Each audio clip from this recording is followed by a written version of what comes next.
24 तारीख को हांसी में एक मीटिंग बुलाई है। वो है तो हांसी प्रवाणी करेगा आनंद की, फिर भी कोई भाई जाना चाहे तो हांसी में 24 तारीख को 4 धर्मशाला में 10 बजे होगी, जा सकता है।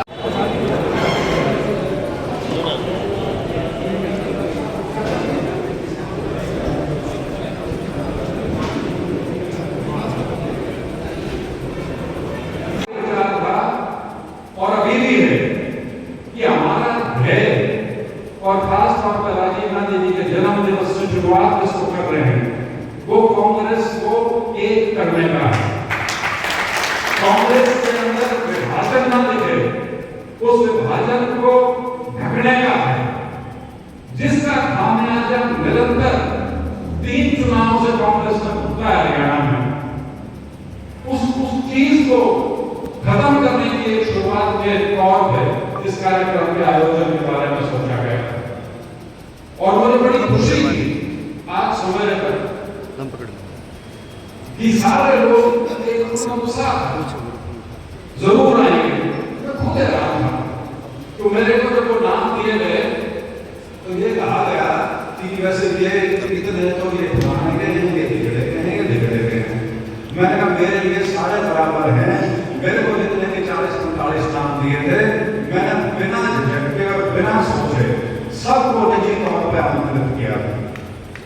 लेकिन जैसे मैंने कहा कि ये मेरा प्रयास है और मेरा प्रयास जारी रहेगा, क्योंकि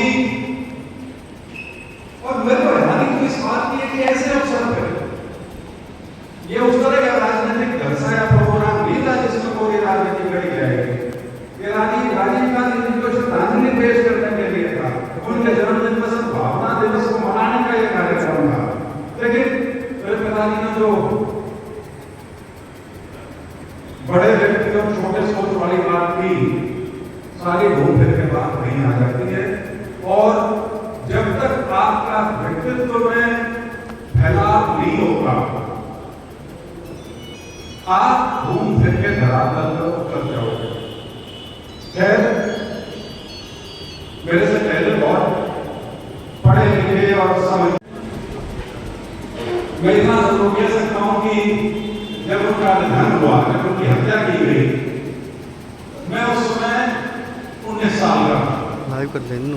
19 साल का था और मेरी कोई राजनीतिक समझ उस नाते नहीं थी, क्योंकि मेरे पिताजी ने कभी हमको कुछ नहीं आगे नहीं आगे दिया था। हमेशा पढ़ाई लिखाई में हमारा समय बीता था। लेकिन मैं आपके साथ वो दिन वो रात जरूर साझा करना चाहता हूँ। हम दिल्ली में मेरी मौसी है, उनके पति फौज में थे, तो हम उनके यहाँ थे। अब पता नहीं किस हिसाब से थे, 95 की बात है, दिल्ली आए हुए तो उनके साथ हम रह रहे थे। और रात के शायद अगर को ध्यान नहीं है 11 बजे रहते या 11:30 बजे रहते, क्योंकि तब ये टेलीविजन जल्दी बंद हो जाएगा, 24 घंटे का नहीं हो रहा, तो लोग रोटी लाने खाने थोड़ा जल्दी सो जाते हैं। तो फिर हमारे पिताजी, मेरे पिताजी सो चुके थे, बाकी की सो चुके थे, हम 6 बजे जाग रहे हो गए। तो पता नहीं कैसे कौन सा रेडियो चल रहा था, उस पर टूटी सी आवाज में खबर आई कि राजीव गांधी जी का निधन हो गया। तो बस रेडियो बंद किया और बोले नाश हो गया। और मैंने अपने पिताजी को जिंदगी में पहली बार रोते हुए, क्योंकि इसको राजीव गांधी अमेरिका से लाए और उसके बाद से फिर आपकी लोकतंत्र क्रांति जो शुरू हुई। मलिक साहब ने जिक्र किया पंचायती राज का। ये जो कई लोगों को भ्रम है ना कि बीजेपी और बीजेपी वालों को भ्रम है कि हम इस लोकतंत्र का गला तोड़ सकते हैं, उसको जो असली जड़ों में पहुंचाने का काम किया है वो वही कानून में संशोधन जो पंचायती राज के माध्यम से किया गया है, जो राजीव गांधी जी ने की, जिसकी शुरुआत हमारी आजादी के बाद जो संविधान बना बाबा साहब अम्बेडकर और नेहरू जी का, और उसके बाद उसको जो और जड़ें गहरी की गई पंचायती राज के माध्यम से। यही कारण है कि हमारा लोकतंत्र जो है वो आज स्थिति में है कि इतनी भयावह शक्ति जो देश में पैदा हो चुकी है वो उसको भी झुकने पर मजबूर कर रही है और करेगी। तो राजीव गांधी जी की ये और दूसरी जो युवा बैठे हैं, ये जो 18 साल का जो वोटिंग राइट है ये भी उसी समय दिया गया है। आप में से कई लोग बना बताओ पहले 21 साल उम्र होगी वोट डालने की, 18 साल की उम्र इसीलिए जो कॉलेज के बच्चे हैं उनको वोट का अधिकार होना चाहिए। कॉलेज में जो बच्चा आ चुका है स्कूल करके 12वीं करके उसका बहुत एक सारे लेवल पे पहुंच चुका है, उसमें इतनी समझ आ चुकी है कि वो अपने बारे में, अपने समाज, अपने देश के बारे में एक सोच रख सके और उसके अनुसार वो वोट डाल सके। ये हक उस समय दिया गया।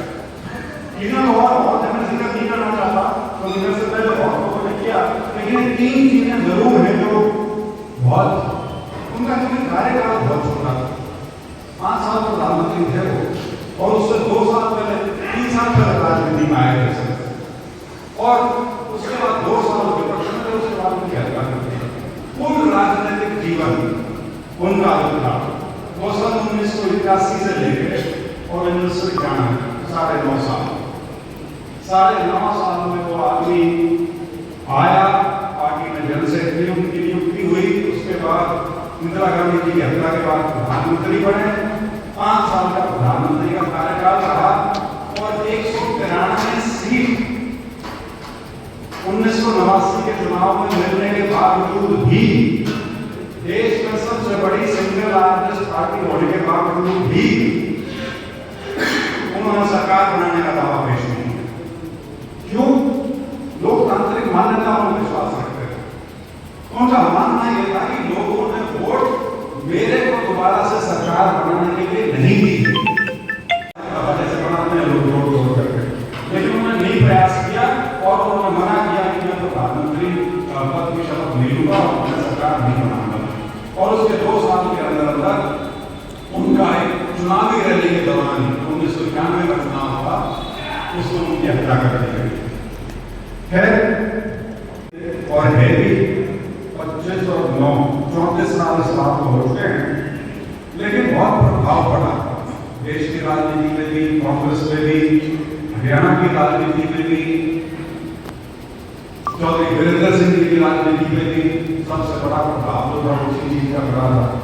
ये सारी चीजें हमारे सामने, लेकिन आज इस सद्भावना दिवस के अवसर पर मैं आपके बीच में घोषणा करने जा रहा हूं जिसका उल्लेख चौधरी वीरेंद्र सिंह ने किया था। सद्भावना दिवस से आगे बढ़ के अक्टूबर के महीने में हम प्रदेश भर में सद्भाव यात्रा के नाम से पद यात्रा निकालेंगे। ये करीब 2600 से 2800 किलोमीटर की होगी और उसमें 90 के 90 हल्के कवर किए जाएंगे। कई लोग पूछते हैं कि आपने तो 15 हल्कों में सोचा है क्या? मैंने कहा 15 हल्कों से शुरुआत, ये पहले राउंड के 15 हल्के हैं, उसके बाद फिर इसका दायरा बढ़ते बढ़ते पूरा प्रदेश इसमें कवर करेंगे और इसमें करीब शायद 6 महीने का टाइम इसमें लगेगा। उम्मीद है 2 अक्टूबर की तारीख जो है उस दिन हम इसका शुभारंभ करेंगे। रूट वगैरह फौरी तौर पर बना लिए गए हैं, कम से कम शुरू के जो 9 हल्के हैं और बाकी के 6-15 उनके अपने रूट वगैरह भी बना लिए हैं, लेकिन उसको फाइनल अभी करना अभी बाकी है, क्योंकि मेरा ये मानना था कि जैसे इस कार्यक्रम में विरोध पैदा किया गया है, इस यात्रा में भी विरोध पैदा किया जाएगा और मैं नहीं चाहता था कि मैं पहली कोई बड़ी चीज मैं प्रदेश में पार्टी के लिए करूं और कहा यह करे कि आपने ये चीज पार्टी के विरुद्ध होकर कर दिया, पार्टी से ऊपर होकर कर दिया। इसके बारे में आपको सूचित करना चाहता हूं कि मुझे इस यात्रा के लिए, हम सबको इस यात्रा के लिए, इस कांग्रेस यात्रा के लिए हमें ऊपर से कल इजाजत मिली। यही सारे लोग जो आज नहीं हैं, इनको भी मैं देखना चाहूंगा कि जब वो यात्रा हम शुरू करेंगे तब ये कहां खड़े होंगे, क्योंकि वो इस भ्रम में आ गए कि कांग्रेस जिस तरह से चल रही थी उसी तरह से चलती रहेगी। लोगों का सबर का जो बांध होता है ना, वो बस टूटने में थोड़ी सी कसर रह रही है। 15 साल से 10 साल से खासतौर पर 2014 से लोगों ने उम्मीद बांध के रखी है कि बीजेपी से यदि आपको काम करना है, बीजेपी को सरकार से बाहर करना है, तो हमारे पास कांग्रेस के अलावा कोई रास्ता नहीं है। लेकिन कांग्रेस के नेताओं ने इस रास्ते को बंद कर रखा है। 2024 का चुनाव, ये बात ठीक है कि अब जिस तरह के तथ्य सामने आने लग रहे हैं, बीजेपी को इलेक्शन कमीशन ऑफ इंडिया क्या कमाल कर सकती है, इसका कोई भरोसा नहीं। वो वोटों में तब्दीली करा सकती है, वो ईवीएम में कुछ फेल करा सकती है, वो और कुछ करा सकती है, उन चीजों की कोई वो नहीं, पता नहीं क्या क्या दे रहे हैं वो लोग देख के। लेकिन हरियाणा में दूसरा खेल साथ साथ खेला गया, तो खुद बड़े नेताओं द्वारा खेला गया।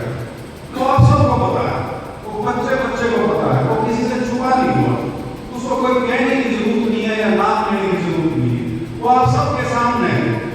और इस पूरी कवायद में ठगा कौन है? ठगा गया हरियाणा में वो व्यक्ति जिसने मन बना दिया था, जो अपनी जात पात से ऊपर उठ गए, जो अपने आपसी मतभेदों से ऊपर उठ गए, बीजेपी के 10 साल के कार्यकाल से त्रस्त हो गए। और जिस प्रकार का अन्याय हरियाणा के साथ हुआ, चाहे वो किसानों के मुद्दे पर हुआ, चाहे वो अग्निवीर फौजियों के मुद्दे पर हुआ, चाहे वो हमारी महिला बहनों के मुद्दे पर हुआ,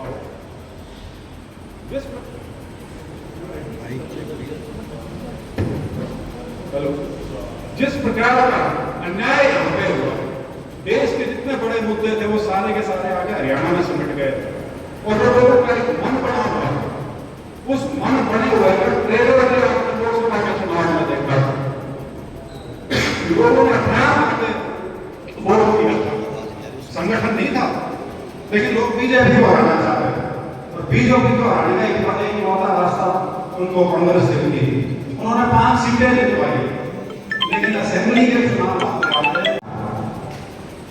लेकिन वो कब गुस्से में परिवर्तित हो जाए इसका अंदाजा नहीं लगा सकते। उसी परिपाटी पे, जिस परिपाटी पे चले हैं आप, उसी पे अगर पार्टी चलेगी तो ये जिन पार्टियों के आज के दिन आप मान के चल रहे हो ये खत्म हुई पार्टी है, इनका उभार कब हो जाए इसका पता भी नहीं लगेगा किसी को, और आपके सामने खड़े हो गए किसी से। तो इन चीजों को यदि आपको रोकना है तो सुनिश्चित करना है कि कांग्रेस जो है वो एकजुट होकर। मेरे से कई लोगों ने पूछा ये सवाल, अभी पत्रकार भाई भी पूछ रहे थे कि इस समय क्यों कर रहे हो आप, अभी तो कुछ है ही नहीं, कोई चुनाव नहीं, किसी चीज की लड़ाई नहीं, 4 साल अभी कुछ नहीं होना, अब इस तरह की कवायद करने की क्या जरूरत है, इस तरह का प्रयास करने की क्या जरूरत है, इस तरह का लोगों को मोबिलाइज करने का प्रयास करने की क्या जरूरत है। मैंने कहा टाइम नहीं है, 3 साल बाद पता चला था सब, क्योंकि तब पदों की बात आ जाएगी, टिकट किसने मिलेगी, कौन कहां से लड़ेगा, ये वो। मैंने कहा पार्टी को एक रूप उसका दिखाना है, पार्टी का एक शक्ल यदि आप लोगों के सामने पेश करनी है तो उसका समझ आओगी। और मुझे बहुत खुशी है जो जिला अध्यक्ष बने, कल वो इनकी कार्यकारिणी भी बन जाएगी, बहुत से लोग हैं जो फिर उसके अंदर जिनको काम मिल जाएगा। फिर हर आदमी ये नहीं सोचेगा कि एमएलए की टिकट मिली तो मैं कांग्रेस ही नहीं मिली तो नमस्ते जयराम जी के तुम्हारी वो भी दूंगा। ये चीजें हैं सारी की सारी, और ये बढ़ेगी। और एक बात आप मान के चलिए, मैं सीनियर नेता नहीं हूं और राजनीति मुझे लंबी चौड़ी समझ उस तरह से नहीं आती जिस तरह से राजनेता राजनीति को समझते हैं या करते हैं, लेकिन जितनी थोड़ी आपको एक चीज दावे के साथ बता सकता हूं, ना तो लोगों में और ना ऊपर के नेतृत्व में हरियाणा में पार्टी जिस ढर्रे पे चल रही थी उस ढर्रे पे नहीं चलेगी। मेरी बात गांठ मान लो, इसको चाहे 3 महीने बाद मान लियो या 3 साल बाद मान लियो। आप समझ के देखिए, सोच के देखिए, हमारा प्रदेश कितना बड़ा है, कितना 10 लोकसभा सीट, 10 लोकसभा सीट। अकेला चिराग पासवान 5-6 एमपीओ के साथ आता है। फिर बिहार प्रदेश में से केवल 5-6 एमपीओ बोलेंगे आप, ये 10 सीटों का प्रदेश है, लेकिन इसका राजनीतिक महत्व बहुत ज्यादा है। दिल्ली के 3 तरफ है, तो एक वो होता ना कि दिखना, हरियाणा हमेशा दिखता है, राष्ट्रीय पटल पर दिखता है। यहाँ के नेताओं की और यहाँ के राजनेताओं की हमेशा एक पहचान रही, जो बहुत बड़े कतार नेता यहाँ से हुए और इतना छोटा साइज होने के बाद। लेकिन जो 2024 का जो लोकसभा का चुनाव था और उसका जो देश भर में नतीजा आया, बीजेपी किस प्रकार से 240 पे आके टिकाई लोगों ने, और किस प्रकार से मोदी जी का वो जो तिलस्म था वो तोड़ा, उसके बाद जो एक माहौल बना हुआ था पूरे देश में, हमारे प्रदेश में धराशायी हो गया। आपके साथ साझा करना चाहता हूं, मैं एक असम के नेता से मिला, 2000 किलोमीटर दूर है, सीनियर नेता है वो, मैं उनसे मिलने चला गया।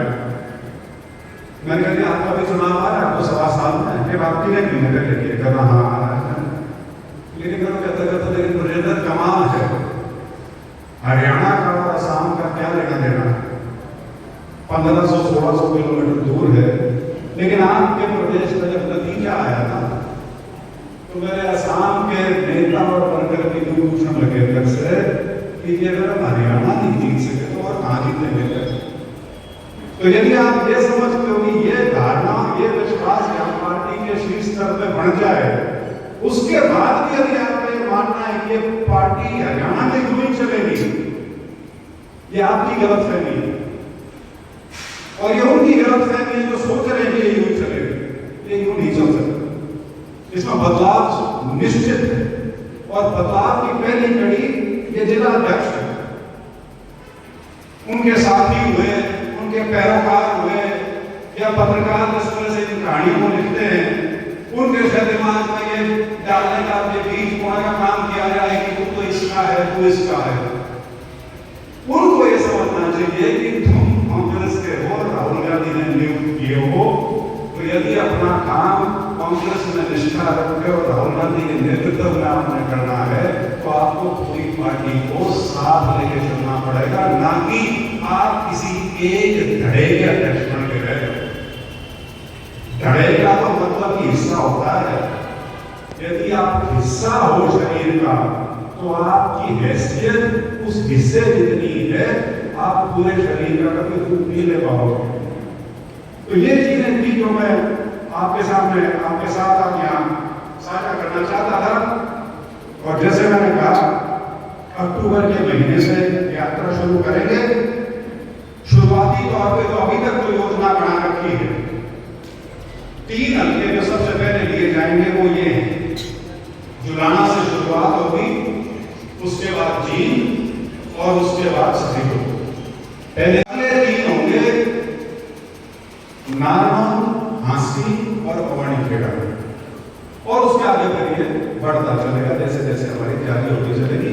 लेकिन ये निरंतर यात्रा होगी, इसमें ये नहीं है कि कहीं पर महीने 2 महीने का कोई ब्रेक आएगा। ज्यादा से ज्यादा जब ज्यादा सर्दी होगी और लोग कहेंगे कि 2-4 दिन 3 दिनों में रहने दो, वो एक अलग बात है। लेकिन यदि कोई ये सोचे कि जी फसल का टाइम है, इन 15 दिनों में रहने दो, वो सब कुछ नहीं, क्योंकि आधे साल का प्रोग्राम है, कोई यूं तो है नहीं 15 दिन का प्रोग्राम है, आधे साल का प्रोग्राम है। अक्टूबर में शुरू करेंगे और अप्रैल के मध्य में, अप्रैल के अंत में शुरू खत्म करेंगे। मेरा आप सभी यहाँ जितने बैठे हैं, आप सबसे एक अनुरोध है मेरा कि आप या आपके साथी जो इस यात्रा का हिस्सा बनना चाहें, और यात्रा का हिस्सा बनने से मेरा मतलब है 2-3 तरह से आदमी इसके साथ जुड़ सकता है।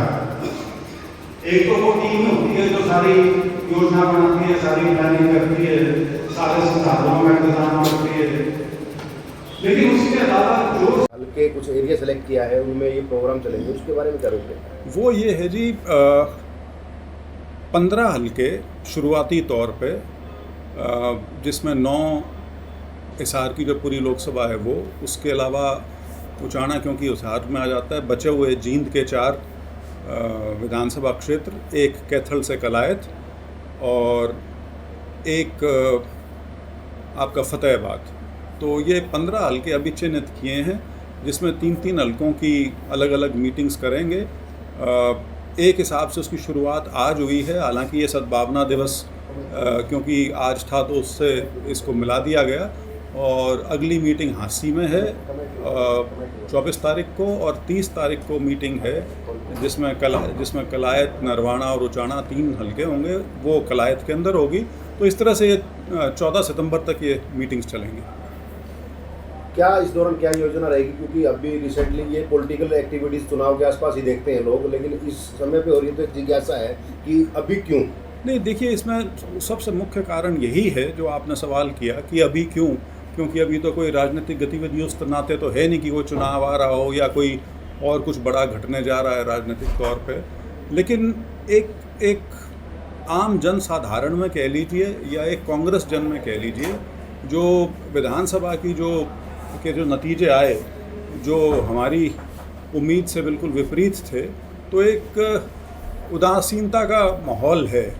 तो पार्टी को और प्रदेश को उससे निकालने के लिए, क्योंकि भारतीय जनता पार्टी ने सिर्फ विभाजन और सामाजिक ताने बाने को तोड़ने के अलावा कोई उनका एजेंडा लंबा चौड़ा नहीं था। और यदि आप देखें भी, उनका जो पिछला जो चुनाव था 2024 वाला, जिसमें उन्होंने सरकार बनाई, उनके पास कोई ऐसी बात कहने को नहीं थी या कोई उन्होंने लोगों से वायदा नहीं किया हुआ था, और उसके बावजूद भी वो सिर्फ समाज में विभाजन करके, और उसके अलावा जो अब जिस तरह के तथ्य सामने आ रहे हैं कि इलेक्शन में किस प्रकार की धांधलियां हो सकती हैं, मुझे तो इन चीज़ों का इतना अंदेशा नहीं था कि इस स्तर तक ये घपलेबाजी हो सकती है कि वोटर लिस्ट से ही आप पूरा का पूरा चुनाव बदल दें। तो खैर, जैसे भी है, तो उस माहौल में एक एकता का संदेश जाए, एक भाईचारे का संदेश जाए, उस नाते ये सारी कार्रवाई शुरू की गई। आपके है आज हम राजीव गांधी के को लेके कार्यक्रम कर रहे हैं, उसमें वो बुकों से ऊपर है, तो भी जिलाध्यक्ष हमारे नहीं है। हाँ, मेरे को भी थोड़ा सा हैरानी हुई, क्योंकि मेरी उनसे 2-3 बार बात भी हुई थी, और आना चाहिए था, बेहतर होता अगर वो यहाँ होते। तो सिर्फ उनको नहीं, बाकी और भी कई ऐसे लोग हैं जो पदाधिकारी पूर्व में रहे हैं, जिनसे मैंने संपर्क साधा था, और सब ने हामी भी भरी थी। बाकी राजनीतिक लोग हैं, कब क्या घटना घट जाए उसके बारे में आदमी को ज़्यादा अंदेशा नहीं रहता। लेकिन अगर सब होते तो शुरुआत एक बहुत अच्छी हो जाती, क्योंकि हमने हमारे लिए सारे के सारे जिलाध्यक्ष जो बने हैं सब बराबर हैं, सारे कांग्रेस के जिलाध्यक्ष हैं, और इन जिलाध्यक्षों को अब ये मान के चल लेना चाहिए कि इस धड़ेबाजी से उठ के किसी व्यक्ति विशेष के प्रभाव में ना आके अपने आप को कांग्रेस का और राहुल गांधी का सिपाही माने, तब जाके वो कांग्रेस से जो उनको उम्मीद है, जिस उम्मीद के साथ उनको ये अध्यक्ष पदों पे नियुक्ति हुई है, तभी उसका वो सही मायने में अपने कार्य का निर्वहन कर पाएंगे। परसों शिक्षा मंत्री आए थे, जिन्होंने कहा कि भाई ये हुड्डा, रणदीप और सैलजा के जिलाध्यक्ष है, कांग्रेस के जिलाध्यक्ष। नहीं, वो बीजेपी तो खैर हमेशा इसी तरह की बात करती है, उनसे कोई बेहतर चीज़ की उम्मीद भी नहीं रखी जा सकती। जैसे मैंने कहा, ये कांग्रेस के जिलाध्यक्ष हैं, और इन पे बिल्कुल पूर्ण रूप से राहुल गांधी जी की मोहर है। तो सबकी जो निष्ठा है वो कांग्रेस के प्रति और राहुल गांधी के नेतृत्व में ज़्यादा जोर लगा रहे हैं। तो क्या ये माना जाए कि आप इन 15 जो विधानसभा क्षेत्र हैं उन पे आप अपने ग्रुप को और मजबूत करने में? नहीं, ये 15 शुरुआती तौर पे, इसके बाद के 15 भी आइडेंटिफाई कर रखे हैं। इस बांगर एरिया हो?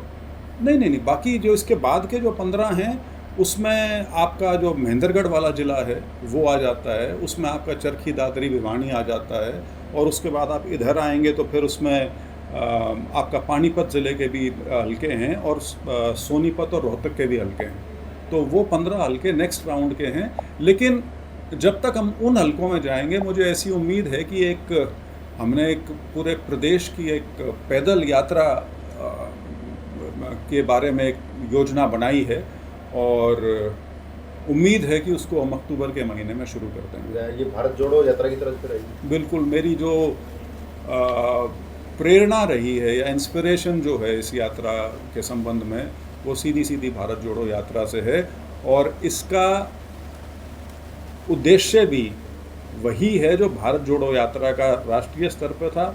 ये हमारा प्रदेश के नाते, जो मैंने शुरू में कहा, जो एक भाईचारे में जो दरार या तनाव एक जो पैदा किया जा रहा है, उसको भरने की, उसको ये सुनिश्चित करने की ऐसा कुछ ना हो, वो उसका मुख्य उद्देश्य है। सर, एक लास्ट क्वेश्चन कि अभी सोई साहब ने अध्यक्ष की घोषणा की, जी, आप कितने सेटिस्फाई हैं उन जिलाध्यक्षों से जो?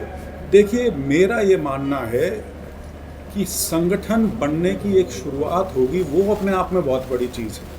अन्यथा हरियाणा में पिछले 12-13 साल से संगठन ही नहीं था। मैं कई बार मुझसे लोग ये सवाल पूछते हैं, जी ये कांग्रेस में धड़ेबाजी या गुटबाजी क्यों है? मेरे पास उसका एक जवाब ये होता था, जब आपका ज़िले में कोई दफ्तर ही नहीं है, तो कोई व्यक्ति जो पार्टी से जुड़ा हुआ है या जुड़ना चाहता है, वो कहाँ जाके बैठेगा? तो स्वाभाविक सी चीज़ है, किसी बड़े नेता का घर ढूंढेगा और वहाँ जाके बैठ जाएगा, और उसके साथ वो आइडेंटिफाई हो जाएगा, क्योंकि पार्टी का कोई दफ्तर ही नहीं। तो उस तरह की एक हालात प्रदेश में बने हुए थे जहाँ तक कांग्रेस की बात है। तो अब 32 जो जिलाध्यक्ष नियुक्त किए गए हैं, हमें बहुत खुशी है इस बात की कि ये नियुक्तियाँ हुई हैं, और ये उम्मीद है कि अपना काम बहुत बखूबी करेंगे, और कांग्रेस का झंडा जो है वो प्रदेश में बुलंद करने का काम करेंगे, और कांग्रेस में एक नए रक्त का संचार होगा, एक नया जीवन कांग्रेस और कांग्रेस के कार्यकर्ताओं को, और वो लोग जो कांग्रेस से जुड़ना चाहते हैं, उनको इससे मिलेगा।